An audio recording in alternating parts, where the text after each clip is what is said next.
Peace and light, family. I hope that you are well. So my intention for this video is to discuss church hurt and specifically healing from church hurt. Many of us, especially as Black folks, we grow up experiencing Christianity and learning about Christianity, and almost being forced to practice Christianity because it is the foundation of our household. And you might have grew up with your mama or your grandmama having a picture of Jesus hanging on the wall, and you pray every prayer in the name of Jesus, and you have all these experiences, and you're getting woken up Sunday morning to gospel music, and you go to church and you come home, and sometimes you have Sunday dinner, or sometimes you eat at the church, and you take communion, and you have all these church experiences as a child. And some of us have experienced church hurt as children. Some of us persevered through that church hurt and kept on going and kept on believing and kept on trusting because that's what we were taught to do. And then you become an adult and you experience more church hurt, and folks just get tired. Folks just get tired. Sometimes even from that church hurt as a child, folks just get tired. Sometimes folks experience Christianity in church as a child and you just never felt connected to it. So you just never continue going as an adult. Wherever your church hurt stems from, this video is for you. My intention for this video is to discuss the impact of church hurt and how to heal from church hurt. I find that a lot of people, y'all know I'm all about African traditional religion and African spirituality, and I find that a lot of people start gravitating to African traditional religion after experiencing church hurt. It is very common for me to hear, Queen, I have so much church hurt, or Queen, I'm over Christianity. I don't want to do that no more. It doesn't fill me up anymore. I'm not feeling fulfilled by the church, and I'm not feeling fulfilled by Christianity, so I'm looking for something else. I'm feeling called by African traditional religion, which is a great thing.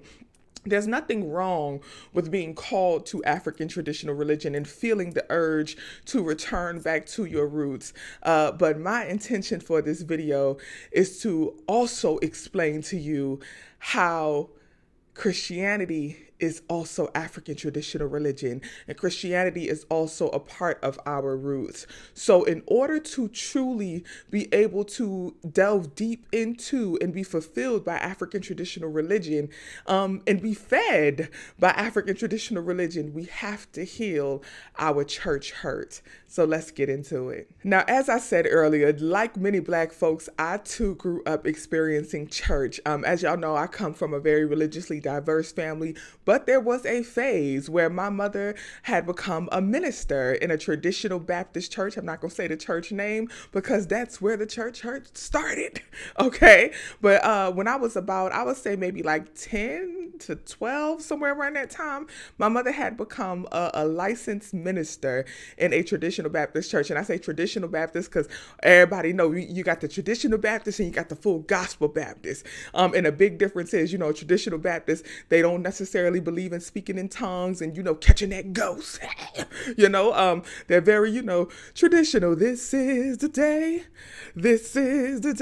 that the Lord has made. That's the most that they gonna do, and don't come for my singing. I know I ain't got it like that, but shout out to the churches who don't audition folks for the choir. All you got to do is show up to rehearsal and you could join.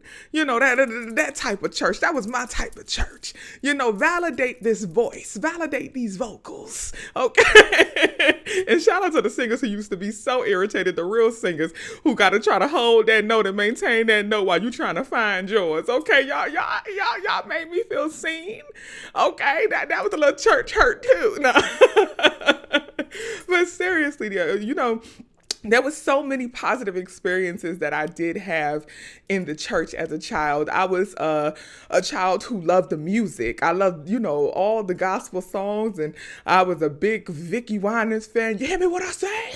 If you know Vicki Winans, you hear me what I say? What song was that? That was Long as I got King Jesus, long as I got King Jesus, long as I got him, don't need nobody else. Come on now, Vicki. Vicki going, they hung him high, stretched him, stretched. Vicki was going to give you a vocal, okay? I love me some Vicki Winans. But yes, I love the music. I love the feeling. I love the ministry. I love the preaching.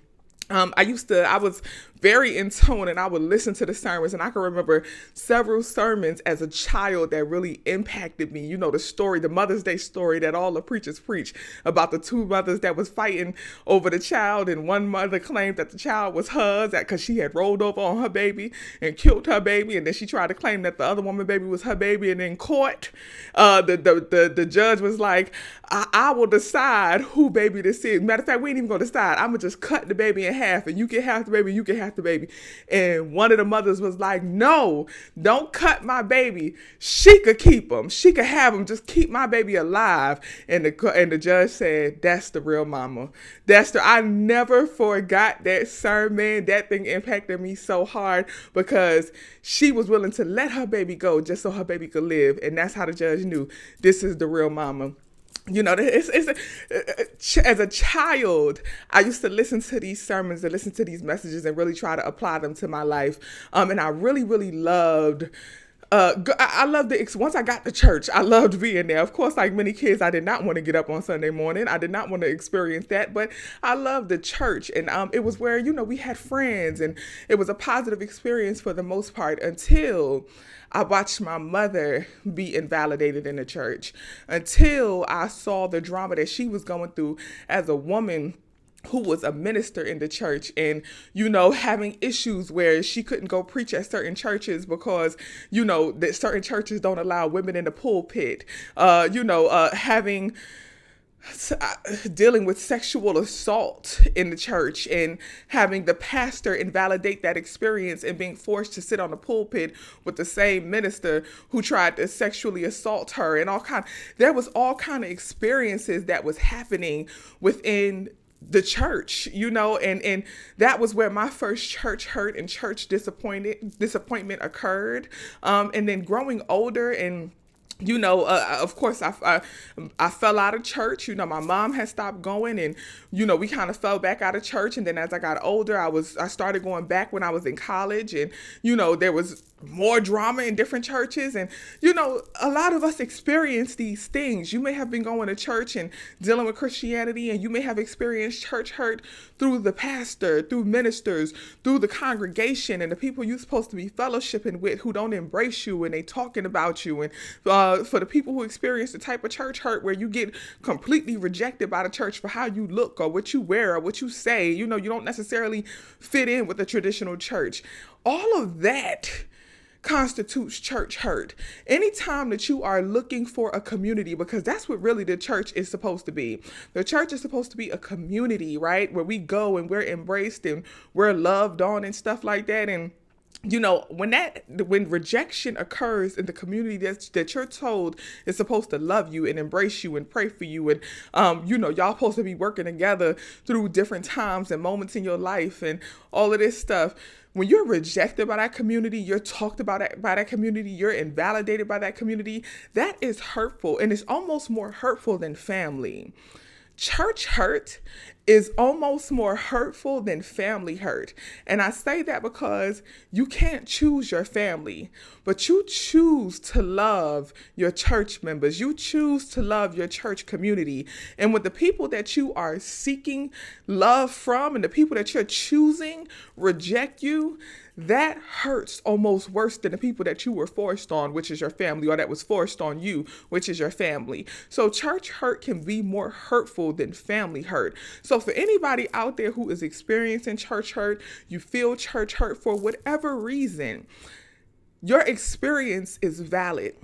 Your hurt is valid. Your pain is valid. And there's not anything wrong with having the level of church hurt you may have, with having resentment and being angry, because once again, when the church hurts you, when the church rejects you, when the church turns you away, when they try to tear your spirit down, and their job is to help build it up, that is hurtful, and you have the right to feel exactly how you feel. Your feelings are valid. Now, after experiencing church hurt, a lot of people start to move away from the church and they start to gravitate or seek refuge in other spaces. For some people, they just stay home and they don't want to deal with any type of religious community. For others, they start to seek out refuge and spiritual help and spiritual aid and spiritual community in other religions and other, forms of church. And I say forms of church because every religion has their own form of church. Whether you're going to a Buddhist temple,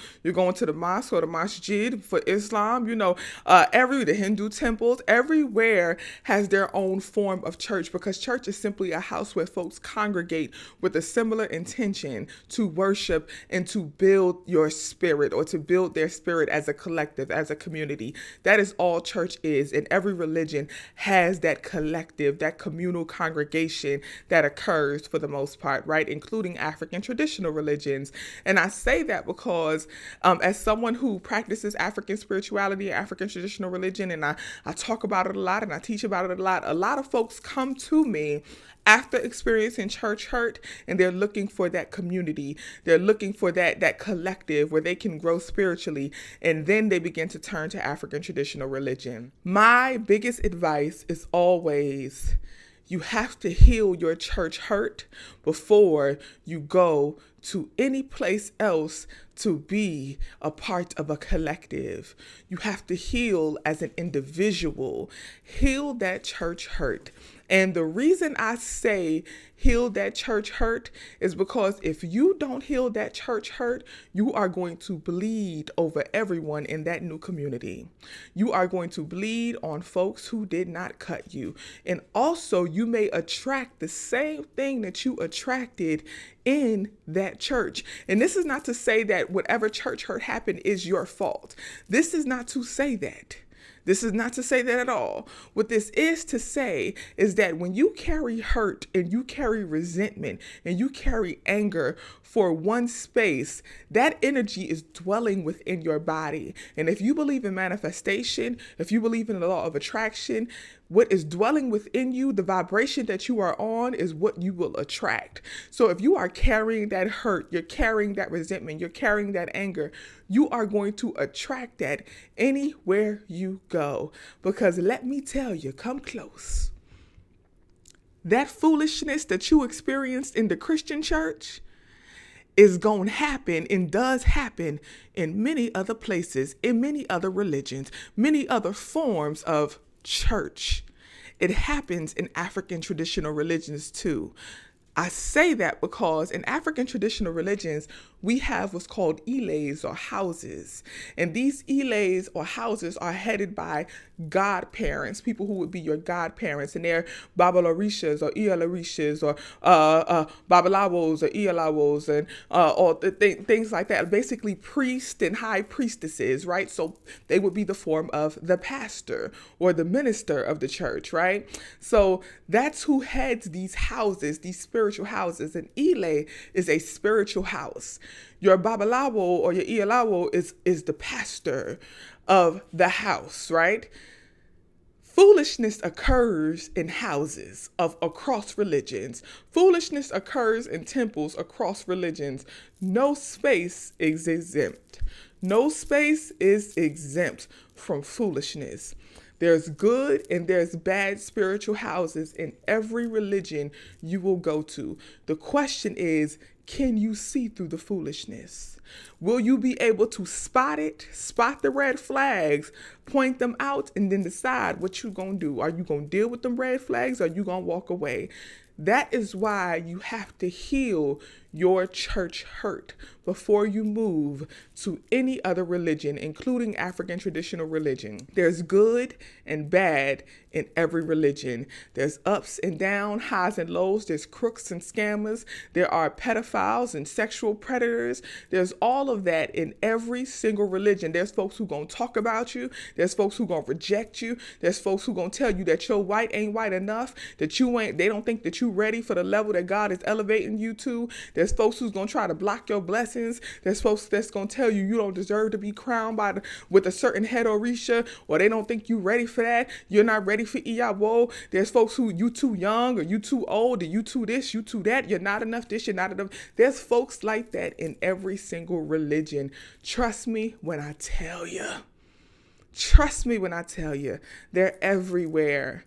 They're everywhere. It's so funny. I was in my sister's chat yesterday with some of my sister queens, and, I was telling them, I said, a lot of people don't realize that a lot of these ilays, in African traditional religion, a lot of these spiritual houses in African traditional religions ain't nothing but church draped in kente cloth. A lot of these elays ain't nothing but church draped in kente cloth, okay? So the same way you have experienced church hurt, there's a potential that you may experience elay hurt if you don't know what to spot. And in order to know what to spot, in order to know what to be wary of and to be leery of, you need to know what hurt you. You need to know, how did you get into this situation? And again, it's not blaming you for what occurred, but what happened? How did you get here? What occurred? You need to be able to spot that so that you can know how to spot it in other spiritual houses across religions, okay? Also, it's important to heal your church hurt so that you can elevate your vibration so that you may not even potentially attract that foolishness when you go other places. You don't want to be on that energy level. When you hold hurt and resentment, you are keeping yourself in that spiritual vibration, and you don't want to stay there because you don't want to attract what is there. Okay, when you hold on to church hurt and you hold on to church resentment, you are keeping yourself at that vibration. You don't want to stay there because no matter where you go, everything that you attract is going to be on that vibration that you are at, which is where you attracted that church hurt. That's where you attracted that foolishness that was over there. You don't want to be there. Elevate yourself. Heal from that. Release that. You got to release that dead weight so that you can elevate and fly higher than where you once were. And where you once were was that church that hurt you. Where you once were was in that space where that religion was no longer feeding you. Where you once were was not in a space to be able to receive what you deserve. So release that foolishness so that you can elevate and receive what you truly desire and deserve. Heal that church hurt. Now, I know y'all watching this like, all right, Queen, but how do we do it? How do we heal the church hurt? I'm not even going to say start with analyzing what happened and all that stuff. Don't start there. Where you want to start with healing the church hurt is first validating how you feel. I can sit here and tell you my personal experience in the church and watching my mama go through a bunch of stuff as a minister and what she had to deal with. I can talk about things that I saw as an adult and how even friends that I had that I was going to church with rejected me. All kind of foolishness that I experienced in the church. So I'm here to tell you that, your experience is validated. Church hurt is real, but I can tell you, your experience is valid. I can tell you your feelings are valid, but you need to validate your own feelings. Okay? Validate your own feelings. That is where you start with healing your church hurt. Validate how you feel. Feel those feels. Understand it. Know that it's present. Don't try to fight it off. Don't try to reject it. You got to first acknowledge the church hurt is there. That is where you start. The next place you want to go to is understanding that church is that church or those churches, because you may have experienced church hurt in many different churches. Those churches are those churches. Christianity and church are two different things. Yes, they're both intertwined, but they're two different things. So after you validate your church hurt, you then want to separate the church from the religion. Christianity and church are two different things. Like many Black people, okay, I was taught that Christianity was the religion that was used to enslave our ancestors. And, why would you practice the colonizers' religion? And all of these negative things about church, I was taught, just like many Black folks, I was taught this, and I believe that. And when I was experiencing my church hurt and I was deep in my church hurt, I was like, this religion ain't even for us. This ain't our religion. This is the white man's religion, and they use this to colonize us. But honestly, y'all, as I started healing from my church hurt and I started traveling, I really started studying Christianity. Not through the church, but Christianity as the religion, not through the church. So that's when I started diving deep into different forms of the Bible, studying beyond the King James Version of the Bible and the New World Translation of the Bible, because again, my grandmother was Jehovah's Witness. My eldest aunt continued practicing Jehovah's Witness. So they read the New World Translation of the Bible. So those was my two go-tos when I was young, the King James Version and the New World Translation of the Bible. Then I started, as I started studying Christianity as the religion, aside from the church or the Kingdom Hall, I started reading the great books. I started reading the lost books of the Bible. I started studying history, the history of Christianity in Africa. And what I learned was that Christianity was ours before colonization. Christianity made it to North Africa in the 1st century, traveled through our Africa and made it to Ethiopia by the 4th century. Colonization didn't occur until the 16th century, the 15 to 1600s, okay? So Christianity has been in Africa. Christianity was a part of Africa. The religion, that religion was used, it was manipulated and used to colonize Western Africa.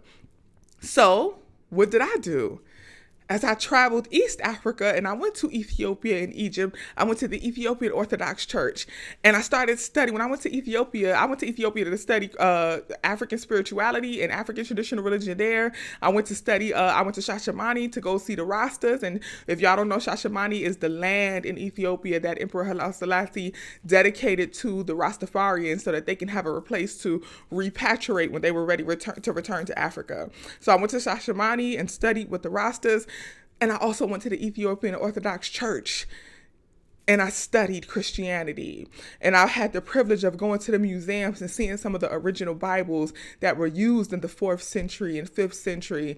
And I saw the difference. I watched how Christianity is practiced to this day, right now in Ethiopia, and how there's not hatred there. There's not hatred for other people. There's not rejection of other people. I sat and watched on the Islamic holidays, the Christians prepared the streets so that the Muslims could celebrate their holiday. And then on the day of Maram, which is the day of Mother Mary, where they celebrate Mother Mary, the Christians, the Muslims prepared the streets so that the Christians could celebrate the day of Maram. So there was community amongst the Muslims and the Christians in Ethiopia, and they both prepared each other to celebrate the holidays, and they made sure that everything was well and there was peace so that the other religion can practice and celebrate their holidays.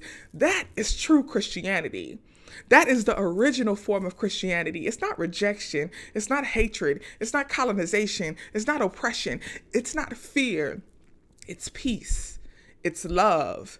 It's collective. It's embracing, which is everything that many people are looking for when you go to other religions and when you go to ilays and churches and temples. You're looking for that community. You're looking for that collective. You're looking for that collective intention to build spirits, be blessed, be abundant, be prosperous, and be validated. Be validated. And that is what I experienced when I studied Christianity in Ethiopia. So again, Christianity is not the white man's religion. It's not the colonizer's religion. Christianity is a part of African traditional religion. Christianity is a part of us. It was in Africa from the very beginning.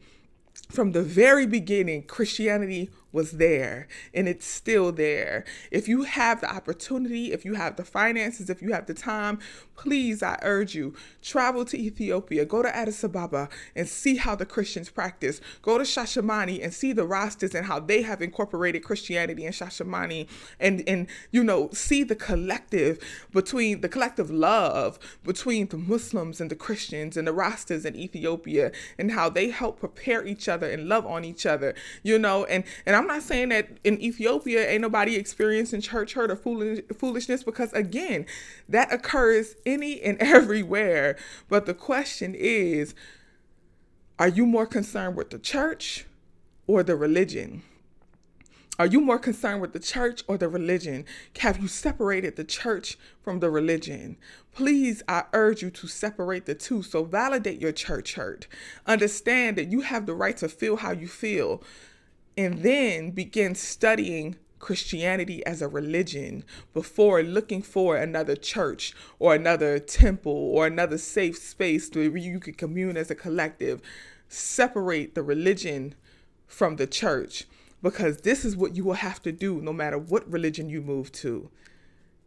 Even if it's voodoo, even if it's hoodoo, even if it's Ifa, even if it's Santeria, even if it's Condoble, you have to separate the religion from the Ile, from the church, from the temple, because it is two separate experiences. Now, once you begin studying Christianity as a religion, then you'll be able to see the difference of how it should be practiced as a collective when you gather in the church. Then you'll be able to understand where that church that hurt you went wrong, where those people went wrong. You'll be able to see that they were not practicing Christianity. They were not being Christ-like. They were being human beings. Okay, they were living in their humanity, and humanity is flawed. So once you separate the church from the religion, you're able to then assess and see the people as humans and where they went wrong. And this is important because if you do decide to move to another religion or move to another spiritual house, you will need to assess the people. You're not assessing the religion per se, but you're assessing how the religion is practiced by the people. And that is how you're able to differentiate a good Ile versus a bad Ile. That's how you're able to differentiate a good Babalawo versus a bad Babalawo. So when you move to a spiritual house, you want to be able to understand and assess the people and ensure that the people are doing what they're supposed to do. The people are well intended and well practiced, that the people are open and loving. And really, their intention is to build as a spiritual collective in a positive way. So to truly be able to move to another church in a positive way, or be able to move to another religion in a positive way and choose a good Ile, choose a good spiritual house, you have to not carry that resentment and that anger. Heal that church hurt so that you can elevate your vibration and be prepared to receive what you desire and what you deserve. Then you want to be able to study the religions and how they should intentionally be practiced. Study Christianity, study those ATRs, those African traditional religions. Study so that you can know what the religion says, that what the religion, the intentions of the religion are, how those practices should be practiced. What is the intention of those practices? Study the religion. And then you can start to find a good Ile, find a good spiritual house, or find another church where you can then see if those people are well-intentioned and practicing the religion as it should be practiced. Because the religion is not the people. The religion is not the church, okay? You have to be able to separate the two so that you can see where one may be going right or wrong. And that is how you begin to find a good spiritual home. You pay attention to the religion, you pay attention to the spiritual practices and how the people are practicing it as a collective. Are they truly following the religion? Are they being Christ-like? Are they following the religion? Are they practicing the ways of the Buddha? Are they following the religion? Are they practicing the ways of Shiva or whoever deity or entity, if you're into Hinduism? Are they practicing the religion? Are they really following the ways of Oshun and Olu and Shango and Ogun? Are they following Obatala, Yamayada, Orishas? Are they really following and practicing those ways of love and light? Are they really well-intentioned? That is how you find a good spiritual home. Overall, family, just know that your feelings are valid. Your experience is valid. That church hurt that you may be feeling is valid. But before you move to another religion, before you move to an Ile, away or try to find another spiritual home, find your spirit within you. Find your divine light within you. Elevate beyond that church hurt by healing that church hurt. Separate the church from the religion. Understand that Christianity is African traditional religion. It has been in Africa before colonization. It was in Africa before slavery. And the true essence of Christianity is not hurt. It is not hurt. It is love. It is peace. It is unity. Study the religion, separate the religion from the church, and understand that the people are what caused you the hurt, not the religion. So a part of your healing is understanding those people and understanding where they went wrong. And knowing where they went wrong and understanding them is what helps you be able to move to another religion and another spiritual house, and you will be able to spot the foolishness anywhere you go. Okay, family? So please heal your church hurt before you move to an Ile, before you move to another spiritual house, because what you don't want is to run into the same foolishness dressed in kente cloth or dressed in all white or looking, smelling like something that is comforting to you, something that is different to you, something that is unique to you. And you think that it's different because it looks different. You think that it is different because it sounds different or smells different, but it could potentially be the same thing if you don't know what to look for. So separate the religion from the people so that you can know what to look for, positive and negative, when you move to the next spiritual space or spiritual house, family. Okay? I wish you wellness. I wish you love. I wish you light. And I wish you abundant healing. You are well. Much peace, much love, and much light. I'll see y'all soon, family. Peace.